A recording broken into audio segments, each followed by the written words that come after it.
सकाळी 8:45 आपल्या महाराष्ट्र राज्याचे लाडके उपमुख्यमंत्री, पुणे जिल्ह्याचे पालकमंत्री, पुणे जिल्हा शिक्षण मंडळाचे अध्यक्ष, सर्वांना हवाहवसं वाटणारं व्यक्तिमत्व आपल्यातून निघून गेलं.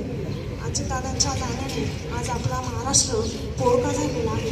दादांच्या जाण्याने आपल्या महाराष्ट्राची जी काही हानी झालेली आहे ती कधीच भरून न निघणारी हानी झालेली आहे.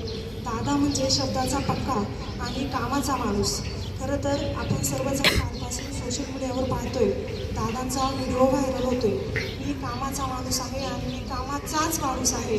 खऱ्या अर्थाने आज आपल्या महाराष्ट्रातील जनतेने खरोखर कामाचा माणूस गमावलेला आहे. काळाने आपल्यातून या माणसाला हिरावून नेलेला आहे. प्रत्येक महाराष्ट्रातील जनतेच्या प्रती असणारी दादांची तळमळ माझ्या महाराष्ट्रातील सर्व जिल्ह्यांमधील, प्रत्येक तालुक्यातील, प्रत्येक खेडेपाड्यातील, प्रत्येक घटकापर्यंत, दुःखित, शोषित, वंचित प्रत्येक घटकापर्यंत पोहोचण्याचा, प्रत्येकाची मनापासूनची समाजसेवा करण्याचा प्रयत्न दादांनी त्यांच्या जीवनामध्ये केलेला आहे. दादा नेहमी म्हणायचे, माझे हातपाय जोपर्यंत चालतात तोपर्यंत मी फक्त आणि फक्त तुमच्यासाठीच काम करणार आहे. आणि खरंच दादांचं ते वाक्य खरं ठरलं. काल दादांचा विमान अपघात झाला तेव्हा दादांच्या हातात आपल्या कामांची फाईल होती. शेवटच्या क्षणापर्यंत आपणा सर्वांसाठी कार्य करणारा नेता आणि असा नेता परत होणार नाही. अशा या निर्भीड टाईम दिला तर टायमाच्या आधी 5 मिनिटं पोहोचणारा एकमेव नेता म्हणजे अजितदादा. अतिशय परखडपणे आपली भूमिका मांडणारे, अतिशय टाईमाचे परफेक्ट वक्तशीरपणा असणारे इंटरनेटचा नेता आपणा सर्वांना काल गमावं लागलेलं आहे. याचं दुःख खरं तर पवार कुटुंबालाच नव्हे तर संपूर्ण महाराष्ट्र राज्याला झालेलं आहे. दादांच्या जाण्याने आपणा महाराष्ट्र राज्यात जी काही पोकळी निर्माण झाली आहे आणि महाराष्ट्राच्या राजकारणात खूप मोठा आपणा सर्वांना या ठिकाणी दुःख झालेलं आहे. असा नेता पुन्हा होणे नाही. मी माझ्या वैयक्तिक ताते पाटील परिवाराच्या वतीने, ग्रामपंचायत कार्यालय आणि गावातील सर्व सेवाभावी संस्थांच्या वतीने, आणि पठारातील सर्व लाडक्या बहिणींच्या वतीने आणि उपस्थित सर्वांच्या वतीने आमच्या लाडक्या दादाला भावपूर्ण श्रद्धांजली अर्पण करते. थांबते. ओम शांती. चर्चेला जवळपास भविष्यात आपल्याला 4 जणांना यायला सांगितलं होतं. प्रतिनिधी म्हणून चौघांनी, आम्ही 25 जण होतो. तिथे दादांनी त्या कक्षामध्ये, त्या हॉलमध्ये प्रवेश केल्यानंतर दादा म्हटले, एवढे कशाला आले? अतुल तुला सांगितलं होतं ना. अतुल शेठ म्हटले, दादा यांचं प्रेम आहे, तुमच्यावर प्रेम आहे म्हणून मंडळी म्हणून इथं आली. 4 अधिकारी, जलसंपदा विभागाचे 4 अधिकारी आणि आपल्या नळावणे गावचे सुपुत्र कुलगुरू डॉक्टर राजाराम देशमुख साहेब हे देखील त्या मिटिंगला उपस्थित होते. दादांनी सगळ्या समस्या सगळं जाणून घेतलं. दादा म्हटलं, पठारावर पाणी न्यायचं ना, पण पाणी पहिलं पाहिजे.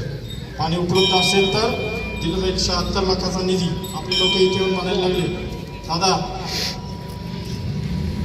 शंकर दादा, इथे आल्यानंतर लोक म्हणायला लागले, अरे 76 लाख, 10 लाखात हे सगळं होऊ शकतं. 76 लाखासाठी अगदी सगळी पूर्ण यंत्रणा, पाणी आणायचं कुठून यायचं ते सगळं करण्यासाठीचा DPR तयार करण्यासाठी निधी 76 लाख रुपये दादांनी त्या ठिकाणी DPCतून द्यायला सांगितला. जलसंपदा खात्याचं म्हणणं आलं, काम आमचे आम्ही करू.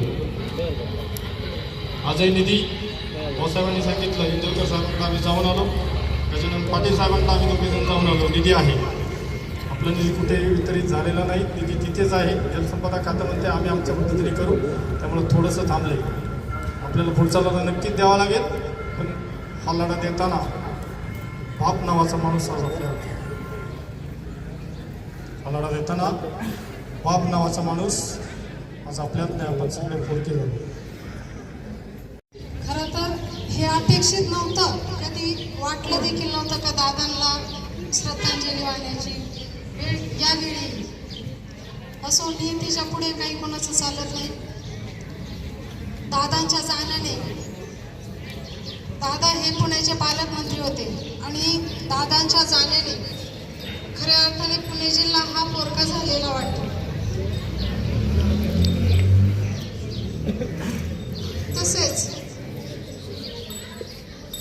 पवार कुटुंबीय, या पवार कुटुंबियांच्या परमेश्वराला प्रार्थना आहे की या दुःखातून सावरण्यासाठी पवार कुटुंबियांना परमेश्वरांनी शब्द देव. त्याचप्रमाणे जो पुणे जिल्हा आपला पोरका झालेला आहे त्यांनाही या दुःखातून सावरण्याची परमेश्वराने शक्ती देव. त्याचप्रमाणे राष्ट्रवादी पक्ष जे कुटुंबीय आहे, कारण प्रत्येकाच्या मनात दाद आहे, आपला एक व्यक्तिमत्व होतं आणि आपल्यातलं घरातलं कोणीतरी गेलंय अशी प्रत्येकाच्या मनात एक भावना आहे. आणि या सर्वांनाही या दुःखातून सावरण्याची परमेश्वर शक्ती देव. परमेश्वरा हीच प्रार्थना तुझ्याकडे की दादांना आपल्या चरणी लीन करून घे. आणि दुसऱ्या मिनिटाला तिकडनं त्याच्यावरती त्या पत्रावरती शेरा मारला त्याच ठिकाणावरनं तेव्हाच्या शेवटला त्यांनी फोन केला का अशा अशी जुन्नर तालुक्यातली शेवटच्या टोके पुणे जिल्ह्याचं ही शाळा मला 1 वर्षाच्यात मंजूर पाहिजे, कंप्लीट झालेली पाहिजे. त्या क्षणातनं त्याच दिवशी संध्याकाळी शिवनचा फोन मला आला तर तुमची शाळाची खोल्यांची मंजुरी आम्ही तांत्रिक स्वरूपात देत आहोत, पुढच्या महिन्यात तुम्हाला ती प्रमा वगैरे मिळून देईल. दुसरी गोष्ट म्हणजे माझी त्यांच्या मुलाची ओळख असताना सुद्धा त्यांच्याशी ओळख नसताना सुद्धा 1 मिनिटात त्यांनी कोणताही प्रश्न विचारता फक्त शाळा जिल्हा परिषदच्या आहे का एवढंच विचारलं आणि त्याच्यावरती दुसऱ्या मिनिटाला त्यांनी निधी टाकला.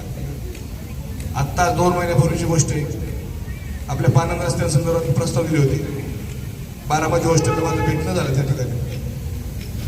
दादा म्हणले तुला फक्त काम आठवत असेल तर तू माझ्याकडे येतो. दादा म्हणलं नाही दादा लांब आहे आमचं गाव 100 किलोमीटर आहे. दादाने मुश्किलपणे म्हणले बारामती जसं आहे तसं तुमचं आणत नाही.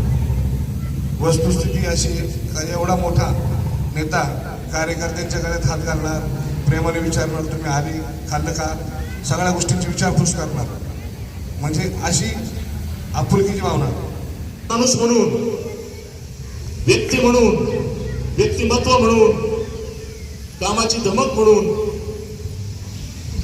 मला अजितदादा अतिशय प्रिय होते, माझ्या आवडीचे होते. हिंदू हृदय सम्राट सेनापती बाळासाहेब ठाकरेंचं निधन झालं त्या दिवशी जे माझ्या मनाला वाईट वाटलं तितकंच त्याच किमतीचं वाईट मला कालपासून रात्रभर डोळ्याला डोळा नाही. सतत फक्त अजितदादा पुढे दिसत आहेत. क्षणाक्षणाला मी विचार करतो तर काय हा माणूस तडफदार होता, काळाची वेळाची पर्वा नाही. मी नोकरीला लागल्यानंतर जवळपास 25 वर्षे ग्रामसेवक युनियनमध्ये काम करत होतो. त्याच्यामुळे अनेक संघर्षाचे प्रसंग असायचे.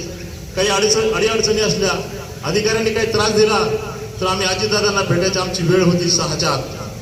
राष्ट्रवादी कार्यालय मुंबई मंत्रालयाजवळचं, कारण त्यावेळेस निमंत बोलता यायचं किंवा इकडे जरी अजितदादा आले तर 7च्या आतच गाठवायचं. अखंडित आणि ग्रंथ उपजीवे विशेष लोकीवे दृष्टादृष्ट विजय होवावी हेच म्हणे श्री श्वेस राहो नीलदान पसावो हे नेवरे ज्ञान देवो सुखिया झाला हे नेवरे ज्ञान देवो सुखिया झाला हे नेवरे ज्ञान देवो सुखिया झाला. हरिओम शांती शांती.